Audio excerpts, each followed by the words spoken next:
ಅಜ್ಜಿ ಕಾಲದ ಹೆಲ್ದಿ ಅಡುಗೆಗಳು ಇಂಟರ್ನೆಟ್ ಪೂರ್ತಿ ಹುಡುಕಿದ್ರು ಸಿಗಲ್ಲ. ಇವತ್ತು ಮಾಡ್ತಿರೋದು ಹಬೆ ವಡೆ. ಹೇಗ್ ಮಾಡೋದು ನೋಡೋಣ ಬನ್ನಿ. ಅಜ್ಜಿ ಇವಾಗ ಇಲ್ಲಿ ಏನೇನ್ ತಗೋಬೇಕು ಅಜ್ಜಿ ಇದಕ್ಕೆ? ಇದು ಒಂದು ಬೌಲ್ ಕಡಲೆಬೇಳೆ, 2 ಈರುಳ್ಳಿ, ಅರ್ಧ ಕಟ್ಟು ಸಬ್ಸಿಗೆ ಸೊಪ್ಪು, ಒಂದಿಷ್ಟು ಗಾತ್ರದ್ದು ಶುಂಠಿ, ಸ್ವಲ್ಪ ಚಕ್ಕೆ, ರುಚಿಗೆ ತಕ್ಕಷ್ಟು ಉಪ್ಪು, 6 ಹಸಿಮೆಣಸಿನ್ಕಾಯಿ. ಇದು ಕಡಲೆಬೇಳೆನ ಒಂದ್ 2 ಅವರ್ ಚೆನ್ನಾಗಿ ತೊಳೆದು 2 ಅವರ್ ನೆನ್ಸಿಟ್ಕೊಳ್ಬೇಕು. 2 ಅವರ್ ತೊಳಿಬೇಕಾ? 2 ಅವರ್ 2 ಅವರ್ ತೊಳೆದು 2 ಅವರ್ ನೆನ್ಸಿಡ್ಬೇಕು. ನೆನ್ಸಿರೋ ಕಡಲೆಬೇಳೆ ಅಲ್ವಾ? ನೆನ್ಸಿದ ಕಡಲೆಬೇಳೆ ಇದನ್ನ ಮಿಕ್ಸಿ ಮಾಡ್ಬೇಕು. ಹಾ. ಈಗ ನೆನ್ಸಿರೋ ಅಂತ ಕಡಲೆಬೇಳೆನ ಮಿಕ್ಸಿ ಮಾಡ್ಬೇಕು. ಮಾಡಿ. ಹಾಕ್ತೀನಿ ಈಗ ನೋಡಿ. ಮೊದ್ಲು ಈ ಚಕ್ಕೆ ಶುಂಠಿನ ಒಂದ್ ರೌಂಡ್ ಮಿಕ್ಸಿ ಮಾಡ್ಕೊಳ್ಬೇಕು. ಚಕ್ಕೆ, ಇದು ಚಕ್ಕೆ ಹಾಕ್ತಾ ಇದೀನಿ. ಈಗ ಶುಂಠಿ.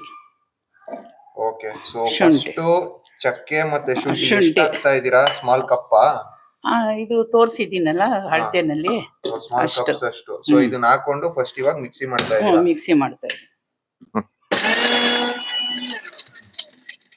ಇವಾಗ ಕಡಲೆಬೇಳೆ ಅದ್ರಿಗೆ ಈ ಹಬೆ ವಡೆ ಸ್ಪೆಷಾಲಿಟಿ ಏನಂತಂದ್ರೆ, ಸೊ ಫಸ್ಟ್ ಮೇನ್ ಆಗಿ ಡೈಜೆಷನ್ ಬಹಳ ಒಳ್ಳೇದು. ನಿಮ್ಮ ಗ್ಯಾಸು, ಬ್ಲೋಟಿಂಗು ಅದನ್ನೆಲ್ಲ ಕಡಿಮೆ ಮಾಡುತ್ತೆ. ಅದಾದ್ಮೇಲೆ ನಿಮ್ಮ ಬ್ಲಡ್ ಶುಗರ್ ಸ್ಪೈಕ್ಸ್ನು ಕಡಿಮೆ ಇಡುತ್ತೆ. ಓಕೆನಾ? ನೆಕ್ಸ್ಟ್ ಹಂಗೆ ಮುಂದಕ್ಕೆ ಹೇಳ್ತೀನಿ. ಸೊ ಕಪ್ಪಿಂದ ಟ್ರಾನ್ಸ್ಫರ್ ಮಾಡ್ತಿದ್ದಾರೆ ಇವಾಗ ಮಿಕ್ಸಿಗೆ. ಈಗ ಹಸಿಮೆಣಸಿನ್ಕಾಯಿ ಹಾಕೋಬೇಕು ಅದಕ್ಕೆ. ಸೊ ಇವಾಗ ಇದಕ್ಕೆ ಹಸಿ ಮೆಣಸಿನ್ಕಾಯಿ ಹಾಕ್ಬೇಕಂತೆ. ಮೊದಲು ಚಕ್ಕೆ ಮತ್ತೆ ಶುಂಠಿನ ಮಿಕ್ಸಿ ಮಾಡ್ಕೊಂಡ್ರು ಒಂದು ರೌಂಡು, ಅದಕ್ಕೆ ನೆನ್ಸಿರೋ ಕಡಲೆಬೇಳೆ ಹಾಕಿದ್ದಾರೆ. ಇವಾಗ ನೆಕ್ಸ್ಟ್ ಹಸಿ ಮೆಣಸಿನ್ಕಾಯಿ ಹಾಕ್ತಾರೆ.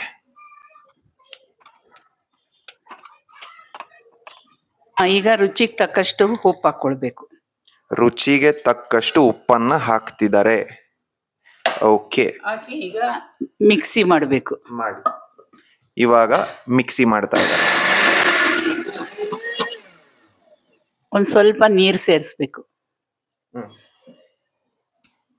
ಈ ಒಂದಿದಕ್ಕೆ ಒಂದ್ ಸ್ವಲ್ಪ ನೀರ್ ಸೇರಿಸ್ತಾ ಇದ್ದಾರೆ ನೋಡಿ, ಹಿಂಗೆ ಬಂದಿದೆ. ತರಿಯಾಗಿ ರುಬ್ಬೇಕು, ತುಂಬಾ ನುಣ್ಣಗ್ ರುಬ್ಕೊಳ್ಬಾರ್ದು. ಓಕೆ, ನುಣ್ಣಗ್ ರುಬ್ಬಾರ್ದು ತುಂಬಾ. ನೋಟ್ ಡೌನ್ ಮಾಡ್ಕೊಳ್ಳಿ. ನೋಡಿ ಹಿಂಗ್ ಬಂದಿದೆ ಇವಾಗ ತರ್ತರಿಯಾಗಿ. ಇದೇನಾ ಅಜ್ಜಿ? ಹಿಂಗ ಇನ್ನೊಂಚೂರು ರುಬ್ಕೋಬೇಕಾ? ಇನ್ನೊಂದು ರೌಂಡು. ಈಗ ಇದನ್ನ ಒಂದ್ ಬೌಲ್ಗೆ ಹಾಕೊಳ್ಳೋಣ. ಸೊ ಈ ತರ ತರ್ತರಿಯಾಗಿ ರುಬ್ಕೋಬೇಕಾ? ರುಬ್ಕೊಂಡು ಇದನ್ನ ಮೊದಲು ಒಂದ್ ಬೌಲ್ಗೆ ಹಾಕೊಳ್ಳೋಣ. ಈ ತರ ತರ್ತರಿಯಾಗಿ ರುಬ್ಕೊಂಡ್ಮೇಲೆ ಹಿಂಗೆ ಬೌಲ್ಗೆ ಟ್ರಾನ್ಸ್ಫರ್ ಮಾಡ್ಕೊಳ್ತಿದ್ದಾರೆ. ರೈಟ್. ಸೊ ನಾನು ಹೇಳ್ತಿದ್ದೆ, it is very good for digestion, ಆದ್ಮೇಲೆ ಬ್ಲಡ್ ಶುಗರ್ ಕಂಟ್ರೋಲ್ಗೂ ಒಳ್ಳೇದು ಅಂತ. ಅದ್ರ ಜೊತೆಗೆ ನಿಮ್ಮ ಹಾರ್ಟ್ ಹೆಲ್ತ್ ತುಂಬಾ ಒಳ್ಳೇದು, ಬೋನ್ ಹೆಲ್ತ್ಗೂ ತುಂಬಾ ಒಳ್ಳೇದು. ನೆಕ್ಸ್ಟ್ ಏನ್ ಅಜ್ಜಿ ಇವಾಗ? ಈರುಳ್ಳಿ ಆಮೇಲೆ ಸಬ್ಬಕ್ಕಿ ಸೊಪ್ಪನ್ನ ಸಣ್ಣದಾಗಿ ಹಚ್ಚಿಟ್ಕೊಂಡಿದೀನಿ. ಅದನ್ನ ಈಗ ಇದಕ್ಕೆ ಹಾಕಿ ಮಿಕ್ಸ್ ಮಾಡ್ಬೇಕು. ಓಕೆ, ಸೊ ಮುಂಚೆನೆ ಈರುಳ್ಳಿ ಮತ್ತೆ ಸಬ್ಬಕ್ಕಿ ಸೊಪ್ಪನ್ನ ಕಟ್ ಮಾಡಿ ಇಟ್ಕೊಂಡಿದ್ದಾರೆ, ಹೆಚ್ಕೊಂಡಿದ್ದಾರೆ ಸಣ್ಣ ಸಣ್ಣದಾಗಿ. ಅದನ್ನ ಇವಾಗ ಆ ಬೌಲ್ಗೆ ಟ್ರಾನ್ಸ್ಫರ್ ಮಾಡ್ಬಿಟ್ಟು ಮಿಕ್ಸ್ ಮಾಡ್ತಾರೆ. ಓಕೆ, ಸೊ ನಾನು ಹೇಳ್ತಿದ್ದೆ ಇದ್ರ benefits. It has mild diuretic effects ಅಂತೀವಿ, ಅಂದ್ರೆ ಬಾಡಿಲಿ ಆಗೋ ವಾಟರ್ ರಿಟೆನ್ಷನ್ ಕಡಿಮೆ ಮಾಡುತ್ತೆ. ಆಮೇಲೆ ಇದರಲ್ಲಿ ಮೈಕ್ರೋ ನ್ಯೂಟ್ರಿಯೆಂಟ್ಸ್ ತುಂಬಾ ಚೆನ್ನಾಗಿದೆ. ಐರನ್ನು, ವಿಟಮಿನ್ ಎ, ಫೋಲೇಟು. ಸೊ ಈ ಒಂದು ಬೆನಿಫಿಟ್ಸು ಇದೆ. ಸೊ ಆಲ್ರೆಡಿ ಸಾಕಷ್ಟು ಬೆನಿಫಿಟ್ಸ್ ಆಗಿದ್ದಾವೆ. ಇದ್ರ ಜೊತೆಗೆ ವೆಯ್ಟ್ ಲಾಸ್ ಟೈಮಲ್ಲಿ ಬಹಳ ಒಳ್ಳೇದು. ಬೆಳಿಗ್ಗೆ ತುಂಬಾ ಎಣ್ಣೆಲಿ ಕರೆದಿರೋ ವಡೆಗಳೋ ಅಥವಾ ಪೂರಿಗಳೋ ಇನ್ನೊಂದು ಮತ್ತೊಂದು ತಿನ್ನೋ ಬದಲು this will be a very good source of carbohydrate. ಇದನ್ನ ಬೆಳಿಗ್ಗೆ ತಿಂಡಿ ಜೊತೆಗೆ ನೀವು ತಿನ್ಬೋದು. ಸೊ ಇದು ಬೋಲ್ ರೆಡಿ ಆಗಿದೆ ಪೂರ್ತಿ ಮಿಕ್ಸ್ ಆಗಿ. ನೆಕ್ಸ್ಟ್ ಏನ್ ಮಾಡ್ತೀರಾ ಅಜ್ಜಿ? ಈಗ ಇಡ್ಲಿ ಸ್ಟ್ಯಾಂಡ್ಗೆ ಸ್ವಲ್ಪ ಎಣ್ಣೆ ಸವರ್ಕೊಳ್ಬೇಕು. ಓಕೆ, ಒಂಚೂರು ಎಣ್ಣೆ ಸವರ್ತೀನಿ. ಸೊ ಇದು ಇಡ್ಲಿ ಪಾತ್ರೆ.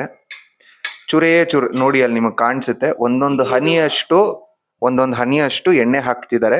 ಸೊ ದಟ್ ಅದು ಅಂಟ್ಕೊಳ್ದೆ ಇರ್ಲಿ ಅಂತ, ಆರಾಮಾಗಿ ತೆಗಿಬಹುದು ಅಂತ ಇವಾಗ ಸವರ್ತಿದ್ದಾರೆ ಅದನ್ನ ಕ್ಲೀನ್ ಆಗಿ. ಗೊತ್ತಾಗ್ತಿದೆ ಅಲ್ವಾ? ನೀವು ತುಂಬಾ ಎಣ್ಣೆ ಹಾಕೊಂಡ್ಬಿಟ್ರೆ ಇಲ್ಲಿ ಇದನ್ನ ಮಾಡೋ ಅರ್ಥನೇ ಇಲ್ಲ. ಹಬೆ ವಡೆ, ಫ್ರೈ ವಡೆ ಹಾಕ್ಬಿಡುತ್ತೆ. ಸೊ ಇಷ್ಟಿಷ್ಟೇ ಹಾಕೊಳ್ಳಿ. ಈಗ ಈ ಇಡ್ಲಿ ಪ್ಲೇಟ್ಗೆ ಇದನ್ನ ಸ್ವಲ್ಪ ಇಡ್ಲಿ ತರ ಇಡೋದು. ಇದನ್ನ ಇಡ್ಲಿ ರೂಪದಲ್ಲಿ ಮಾಡಿಕೊಂಡು ಸ್ಟ್ಯಾಂಡ್ ಒಳಗಡೆ ಹಾಕ್ತಿದ್ದಾರೆ. ಸೊ ಬೆಳಿಗ್ಗೆ ನಾನು ಹೇಳ್ತಿದ್ದೆ, ತುಂಬಾ ಎಣ್ಣೆ ಭರಿತವಾದ ತಿಂಡಿಗಳನ್ನ ತಿಂತೀವಲ್ಲ, ಅದಕ್ಕೆ ಒಳ್ಳೆ ರಿಪ್ಲೇಸ್ಮೆಂಟ್ ಇದು. ಯಾಕೆ ಅಂತಂದ್ರೆ ನೋಡಿದ್ರಿ ಎಷ್ಟು ಎಣ್ಣೆ ಬಳಸಿದ್ವಿ ಅಂತ, ಅದ್ ರಫ್ಲಿ 1 ml ಅಷ್ಟು ಬರಲ್ಲ. ಸೊ ಫ್ಯಾಟ್ ಲಾಸ್ ಮಾಡೋವಾಗ ತುಂಬಾನೇ ಉಪಯೋಗಕ್ಕೆ ಬರುತ್ತೆ. ಕಡಿಮೆ ಕ್ಯಾಲರೀಸ್ ಅಲ್ಲಿ ಒಂದು ಒಳ್ಳೆ ಹೆಲ್ದಿ ಆಗಿರೋ ಬೆನಿಫಿಷಿಯಲ್ ಬ್ರೇಕ್ಫಾಸ್ಟ್ ಅಂತಾನೆ ಹೇಳ್ಬೋದು. It's healthy, filled with micro nutrients, ಸಿಕ್ಕಾಪಟ್ಟೆ ಬೆನಿಫಿಟ್ಸು, ಕ್ಯಾಲರೀಸು ಕಡಿಮೆ, ವೆಯ್ಟ್ ಲಾಸ್ಗೂ ಆಯ್ತು, ನಿಮ್ ಹೆಲ್ತ್ಗೂ ಆಯ್ತು. ಈಗ ನೋಡಿ, ಇದು ಇಡ್ಲಿ ಪಾತ್ರೆಯಲ್ಲಿ ಇಡ್ತಾ ಇದ್ದೀವಿ. ಕ್ಲೀನ್ ಆಗಿ ಇಡ್ಲಿ ರೂಪದಲ್ಲಿ ಅದನ್ನ ಮಾಡ್ಬಿಟ್ಟು ಪಾತ್ರೆ ಒಳಗಡೆ ಇಡ್ತಾ ಇದ್ದಾರೆ. ಇನ್ನು ಒಂದ್ ಮಾಡ್ತಾ ಇದ್ದೀರಾ, ಎಣ್ಣೆ ಹಾಕೊಂಡ್ರ ಅದಕ್ಕೆ? ಅದಕ್ಕೆ ಆಲ್ರೆಡಿ ಎಣ್ಣೆ ಹಾಕಿದ್ದಾರೆ. ಹಬೆ ವಡೆ ರೆಡಿ ಆಗ್ತಾ ಇದೆ. ಸೊ ಇಲ್ಲಿವರೆಗೂ ನೀವು ಬಂದು ವಿಡಿಯೋ ನೋಡ್ತಿದ್ದೀರಾ ಅಂತಂದ್ರೆ ಚಾನೆಲ್ನ ಸಬ್ಸ್ಕ್ರೈಬ್ ಮಾಡೋದನ್ನ ಮರಿಬೇಡಿ. ಈ ತರ ಇನ್ನೂ ಸುಮಾರು ವಿಡಿಯೋಸ್ ಒಟ್ಟಿಗೆ ನಿಮ್ ಮುಂದೆ ಬರ್ತೀವಿ. ಇದಷ್ಟೇ ಅಲ್ದಲೆ ಫ್ಯಾಟ್ ಲಾಸ್ ಮಾಡಕ್ಕೆ, ನಿಮ್ ಹೆಲ್ತ್ ನ ಬೆಟರ್ ಮಾಡ್ಕೊಳ್ಳೋದಕ್ಕೆ, ವರ್ಕೌಟ್ಸ್ ಅಂತ ಬಂದಾಗ್ಲೂ ಸುಮಾರು ವಿಡಿಯೋಸ್ನ ಮಾಡಿ ಹಾಕ್ತಾ ಇರ್ತೀನಿ.